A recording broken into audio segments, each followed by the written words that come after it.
My name is Stephen Stubbs. I'm an attorney in Las Vegas, Nevada, and I'm proud to be an attorney. I'm proud to be in a profession that sticks up for people and helps people and defends their constitutional rights. That's an honor, and it's a privilege. And the only reason that I can do that today is because someone took out their camera and gave me video that exonerated me from false charges. See, I'm an attorney that sues cops. And a lot of people say I'm anti-cop. I'm not anti-cop. I'm anti-bad cop. I'm anti the kind of cop that lies and puts in a level of corruption that makes the American people distrust all cops. See, those bad cops, those are the cops that we need out. Those are the ones that we need out of this system so they can't hurt anybody else. November 14th, 2013, I was arrested by Sergeant Yesenia Yatomi. I'm an attorney. I was with my clients, the Bikers for Christ. They're Christian ministers on bikes. When they were detained for something simple, but police like to hold them and like to detain them and like to pump them for information in the motorcycle community. So they liked me there, and they emphatically wanted me as their attorney present while they were being questioned. And everything was great until Yesenia Yatomi, a sergeant with Criminal Intelligence Unit of the Las Vegas Metropolitan Police Department, showed up with all of her people in tactical gear and said, "Stubbs, get out of here." I said, "No, he's exercised his Fifth Amendment right to counsel. I'm his attorney, I'm here." She's like, "Stubbs, get out of here. We're going to question him without you." And I refused. And it was that simple. I refused. And then she arrested me. Okay. All right, I'll be there. That's all right. That's perfectly fine. Cool. I'm not going to stop you. You have to go step over there, stuff. I don't. I don't.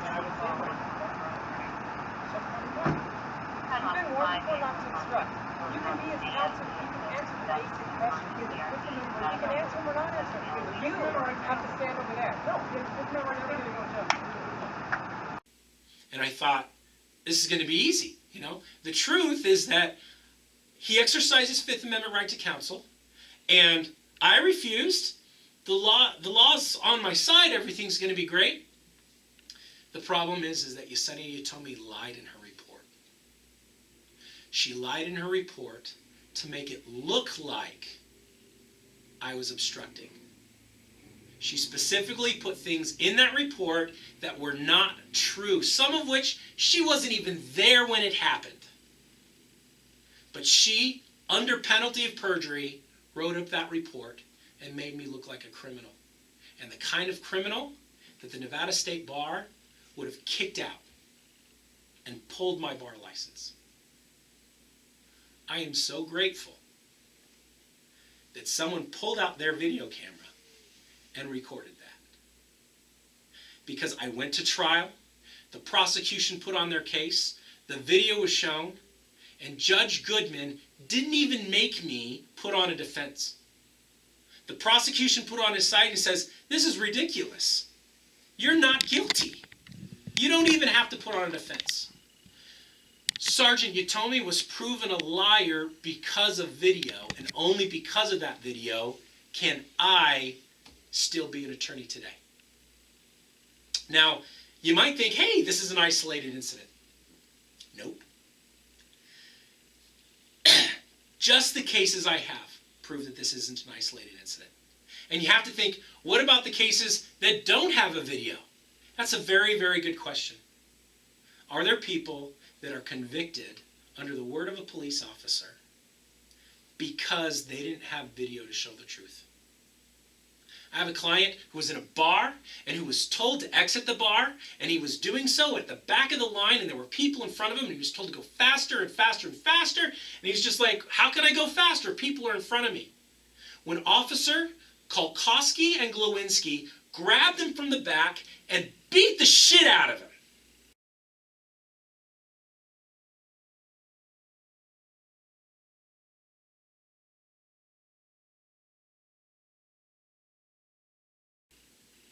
One of them brought out a nightstick and just started hitting him, and they brought him to the ground. And a bunch of officers were around them, and they picked him up and they shoved his face into a concrete wall. And they charged him and arrested him with obstruction. The only reason he was found not guilty, we had video.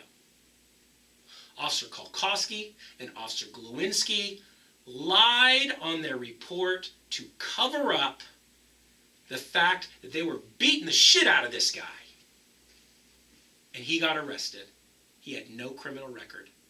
And but for the video, he would have had a criminal record. And he would have had a much different life. Another client, he's with a bunch of friends. They're in Las Vegas. They're singing loud. Officers come over and tell them to be quiet. So they pipe down a little bit. One of the members of their group is drunk and challenges the officers to the fight. The officers laugh it off. They're walking away when the crowd starts needling the officers and saying, "Oh, what are you going to do? Are you going to let that happen?" And the officers lost their cool. And the officers brought out their batons, extracted them, and went after him Hunger Games style. Okay, he ain't doing nothing. He ain't doing nothing. He ain't doing nothing. He ain't doing nothing. Even after they extracted the guy that challenged the fight, they were still throwing people around. And they were mad because one of them was videotaping things, and my client was trying to be a peacemaker with his palms up, flat-footed, going, hey, bam, he got tased.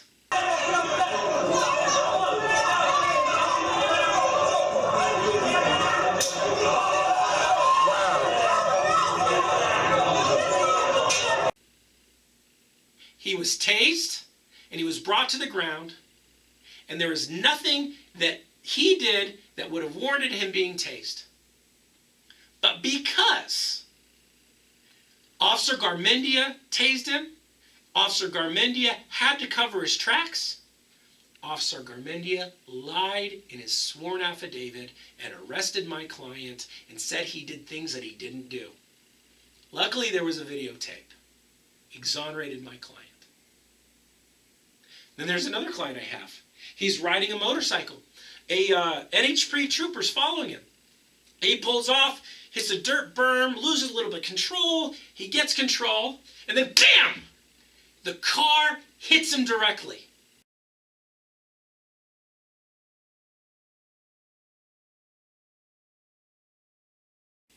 Trooper Shane Coulter Earl purposely hit him with this car. How do we know? Because there was a dash cam. Coincidentally, there was a dash cam up to about 10 seconds before he was hit. Then Trooper Earl turned off the dash cam. And the next thing we see is a motorcycle that's upside down, and my client has a kneecap broken in 3 places, a broken hip, and he's in pain on the ground. Now, Trooper Earl wrote in his report that he was in a locked wheel skid, he accidentally hit him, blah, blah, it was an accident. But if you listen to the dash cam video, my client asked him, "Why'd you hit me? Why'd you hit me?" And he says very clearly, "'Cause you were turning around. You were turning around the wrong way." When Trooper Earl was asked why he hit him, he didn't say, "Oh, it was an accident, I'm sorry." He didn't say anything. He exclaimed why he hit him, and he hit him on purpose. But then he realized, holy crap, I just hit a motorcycle on purpose. That's deadly force. So what did he do? He lied. He lied to cover his own rear end after using deadly force. My guy's in the hospital. My guy's just trying to wrap his head around things, and he gets a warrant for his arrest because of the lies of Trooper Shane Coulter Earl. And we are so lucky that we have the videotape. By the way, my client is a black man. Trooper Shane Coulter Earl, 2 Nazi posts on his Facebook.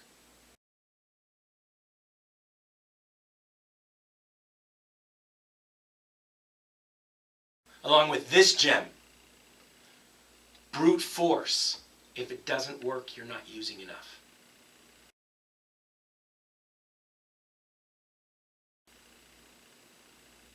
In all 4 of these cases, myself and the 3 clients, we have an officer who lied. And then because of video, we were able to prove those lies. And you think something must have happened to these guys. Something must have happened. There had to be some accountability. We've got video proving that they lied. Something happened. Nothing. No discipline whatsoever. In fact, Sergeant Yasemi Yatomi, she was promoted. She is now a lieutenant for the Las Vegas Metropolitan Police Department with a big pay raise, and they put her in charge of internal affairs. She's the one that gets to try to go after other officers and maybe hold them accountable if she feels like it, when they do the exact same thing that was proved that she did. Am I anti-cop? No way. I have friends who are cops. I respect it. I respect that they are part of the system. These bad cops do these bad things. And when the good cops watch it and see it, and they do nothing, that infuriates me. I'm anti-bad cop because the bad cops are destroying our system. We have whole facets of this country that don't respect or like police officers. It's not because police are doing the right thing. It's because a minority, do the wrong thing, but nobody stands up. Nobody puts them in check. America doesn't see the accountability, and that will be our downfall. If you're a good cop, pull those guys aside. Say, hey, we got to stop this. Do something. Stand up and tell the truth. And that's all I ask. Stand up and tell the truth.